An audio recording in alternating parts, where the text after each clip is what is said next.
But this question of fear, we're all afraid of it. And there are things in relationship to this fear that you and I have to recognize.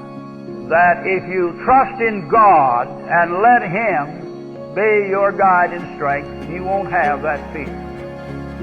And your fear is in relationship to your trust.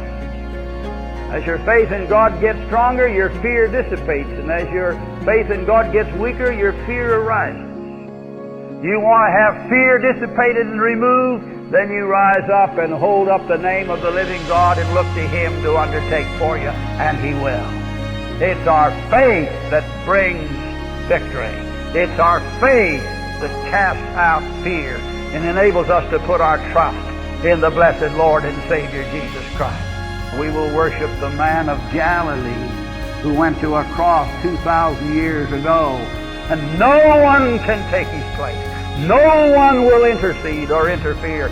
We will not permit it. So it is we have faith without fear.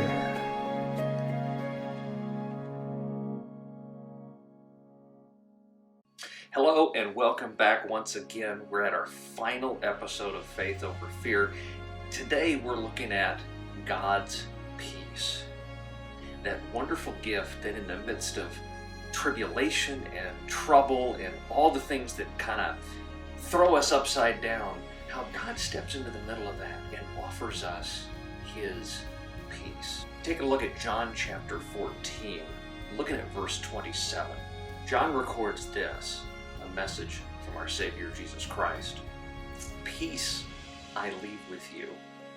My peace I give to you. Not as the world gives, do I give to you. Let not your hearts be troubled, neither let them be afraid. It's an interesting word choice there.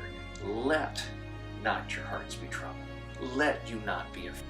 I think the key factor here, and what we've been exploring throughout, is the question of what do we dwell upon?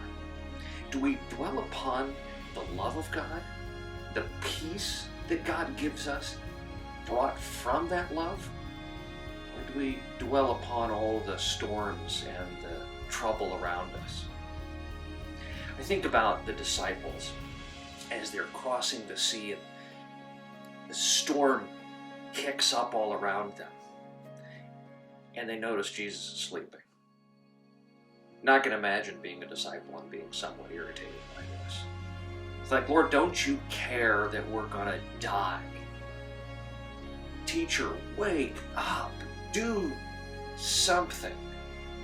Now what's interesting is he is woken up, he stills the storm, and he kind of calls their faith into question.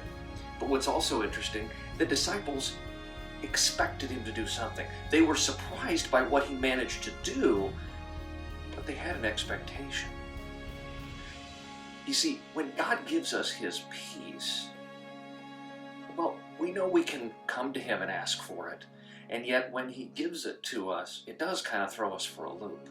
When you finally, in the middle of the storm, have that peace. Christ had that peace. He was in full control. It was fine for Him to take a nap in the boat in the middle of the storm because He was under control.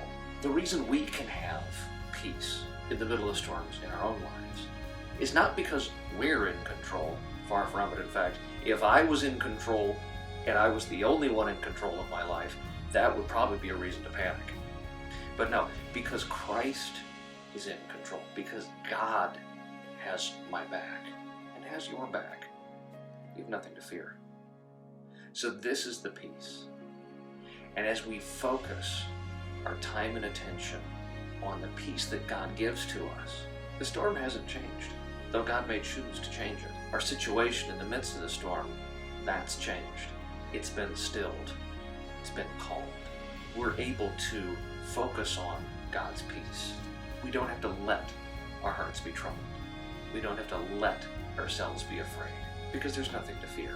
We have God's peace, and we can let that be our focus. Blessings as you continue to work in your discipleship to have faith over fear. God bless.